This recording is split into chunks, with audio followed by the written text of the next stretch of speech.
Bapak Ibu Saudara yang kekasih dalam Kristus Yesus Tuhan kita, selamat bertemu kembali dengan kami HKBP Kernolong, HKBP tertua di luar Pulau Sumatera yang tetap setia bersama saudara dalam renungan malam Salam.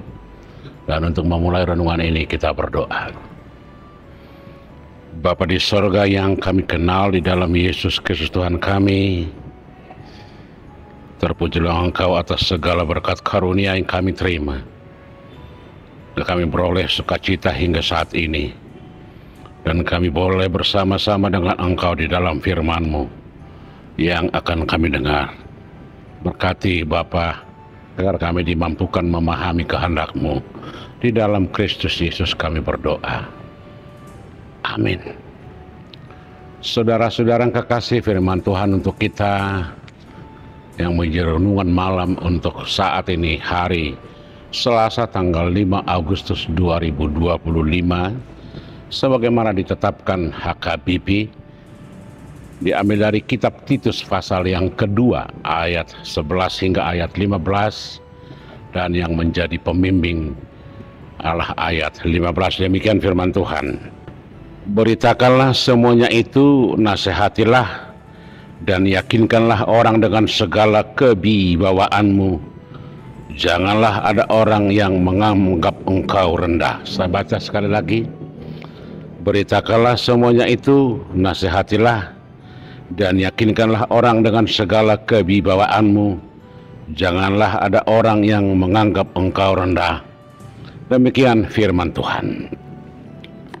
Saudara-saudara yang kekasih dalam Kristus Yesus Tuhan kita, firman ini merupakan pengajaran Paulus kepada Titus. Sebagaimana kita ketahui, Titus diperintahkan oleh Paulus memimpin suatu jemaat baru di Kreta.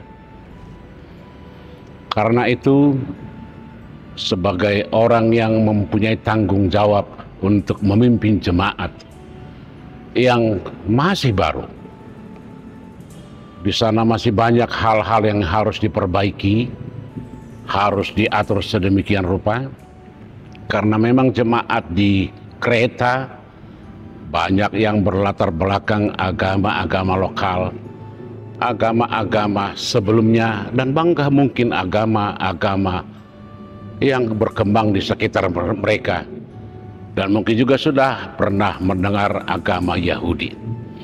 Karena itu ada pemahaman-pemahaman yang berbeda dari pengajaran yang Paulus sudah mulai, di mana kalau kita baca di ayat-ayat sebelumnya bahwa Yesus Kristus yang telah datang ke dunia, yang telah mati, dikuburkan dan bangkit dan naik ke surga, adalah kasih karunia Allah yang sangat besar bagi umat manusia.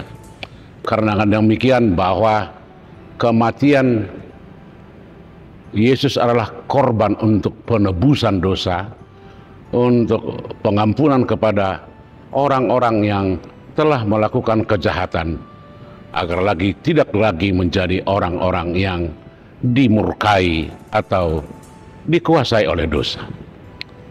Dengan pengorbanan Yesus, dengan darah Yesus, maka setiap orang sebenarnya sudah disucikan, dibersihkan. Karena itu tidak dosa lagi yang menguasai, bukan dunia lagi yang menguasai, tetapi pengorbanan Yesus itu membebaskan orang dari kuasa-kuasa kejahatan, kuasa-kuasa dosa, kuasa-kuasa dunia. Dengan demikian bukan dunia yang menguasai orang-orang percaya, tetapi dia yang menguasai dunia. Seluruh hidupnya dan apa yang ada di sekitarnya, apapun yang dia alami, apapun yang dia terima, dia lihat dari perspektif pemahaman akan firman Tuhan, dia akan menerimanya dari sudut pandang sebagai orang Kristen, baik suka ataupun duka. Dan karena itu, keselamatan yang telah disediakan Tuhan melalui Yesus Kristus itu tidak hanya keselamatan untuk saat ini, tetapi juga keselamatan untuk selama-lamanya. Dan itu harus diyakini dan menginspirasi setiap orang untuk menempatkan atau menampilkan kehidupannya sebagaimana orang yang telah diampuni dan dibebaskan. Setiap orang yang merasa telah diselamatkan atau orang yang telah diampuni itu sebenarnya adalah orang yang telah mematikan nafsunya, keinginannya, tunduk di bawah kuasa dan hidup Yesus. Karena orang-orang yang telah diselamatkan secara menyeluruh sebenarnya dia adalah milik Kristus. Karena itu apapun yang dia lakukan, apapun yang dia kerjakan harus berdasarkan dan diperhadapkan dengan firman Tuhan. Artinya saudara-saudara, bukan kita lagi yang menentukan apa yang kita lakukan, walaupun sebenarnya kita sendiri juga yang menentukan atau mengambil keputusan terhadap hidup kita, tetapi didasari dengan ketaatan, kesetiaan kepada Kristus. Apabila yang kita lakukan atau yang kita kerjakan tidak seturut dengan kehendak Tuhan, itu berarti kita tidak lagi orang yang berada dalam kerangka keselamatan yang disediakan, bukan lagi orang yang sudah diampuni atau dibebaskan. Selama kita masih dikuasai keinginan-keinginan kita, selama kita masih tunduk dengan dunia ini, itu berarti kita belum membebaskan diri, kita belum hidup seturut dengan pengampunan yang telah disediakan bagi kita. Karena itu pengampunan yang diberikan Tuhan melalui Yesus adalah ciri khas orang-orang percaya bahwa dia juga dibebaskan dari seluruh keinginan daging, keinginan dunia, dan segala sesuatu yang ada di sekitar kehidupannya. Karena itulah Paulus dalam renungan ini mengajarkan kepada Titus supaya memberitakan dan menyampaikan kepada jemaat di Kreta dan orang-orang sekitar bahwa sebagai orang yang sudah diselamatkan, bahwa sebagai orang yang sudah diampuni, bahwa sebagai orang yang sudah dibebaskan dari kematian, dari kuasa dosa dan kuasa dunia ini, dia harus tampil dan dia harus mengajak setiap orang untuk hidup seperti yang diminta oleh firman Tuhan, yaitu tunduk kepada otoritas Tuhan dalam setiap kehidupannya, dalam setiap keputusannya, dalam setiap apa yang dia lakukan. Saudara-saudara, inilah tantangan pada zaman ini. Di zaman modern ini, ketika kehidupan kita selalu bersandar dengan segala modernisasi, ingin menjadi orang yang seperti semua orang, dengan segala keberhasilan, karir, kepopuleran, dan keinginan, dan segala macam tawaran-tawaran yang ditawarkan. Disitulah diperhadapkan firman Tuhan ini. Bagaimana orang-orang yang mengaku bahwa dia adalah orang percaya harus membuat suatu keputusan yang pasti bahwa dia akan menjadi seorang yang betul-betul melandaskan kehidupannya di dalam pemahaman akan firman Tuhan. Segala sesuatu yang dia lakukan harus diinspirasi atau didasari dari sebuah pemahaman yang pasti bahwa Tuhan akan menjadi dasar dari sebuah tindakan dan perbuatan.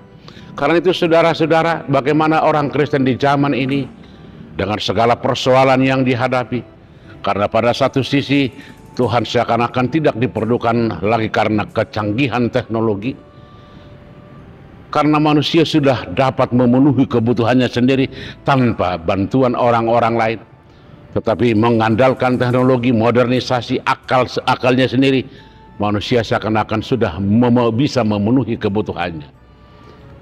Karena itulah firman Tuhan berbicara pada saat ini.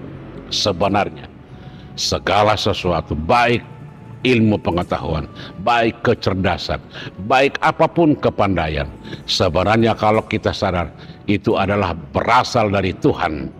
Itulah pemberian Tuhan melalui orang-orang, melalui kepandaian, melalui kecerdikan, melalui ilmu pengetahuan. Tuhan ingin membantu manusia untuk semakin sejahtera dalam kehidupannya dan semakin baik dalam setiap tindakan dan perbuatannya.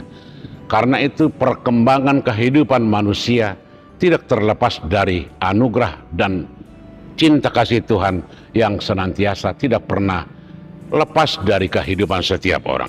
Inilah yang diajarkan oleh Paulus kepada Titus, supaya orang-orang di Kreta diingatkan bahwa keselamatan yang Tuhan telah sediakan adalah milik semua orang yang mau percaya atau yang mau mengikut Dia.